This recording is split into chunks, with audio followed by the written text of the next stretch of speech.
everything sounds great, but how do I track and adjust my goals, right? So I wanted to do this video for those of you that may have questions. Okay, Paul.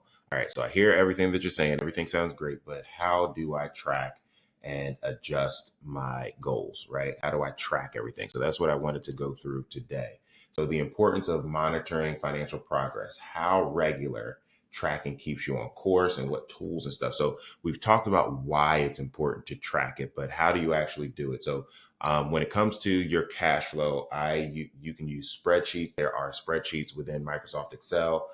There are apps that you can download. You can even use if you're part of here, you're working with me, but you can also get a financial advisor that specializes in just helping you with your cash flow.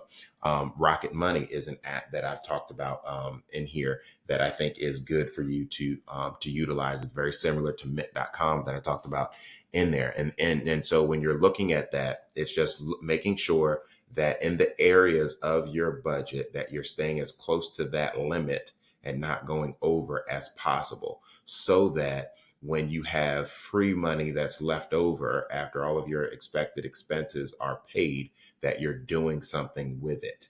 And then with your savings, how you track your progress is if you are saving the amounts that you need to save, right? And then you can also do maybe once a year, like based on how much you were saved and how much money grew based on interest in the stock market. If that now has impacted how much you need to save, because if you grew really nicely, you may be able to save a little bit less in the next year, or you may want to save more or save the same amount so that as you get closer to the lump sum that you need to save, you're able to retire sooner potentially.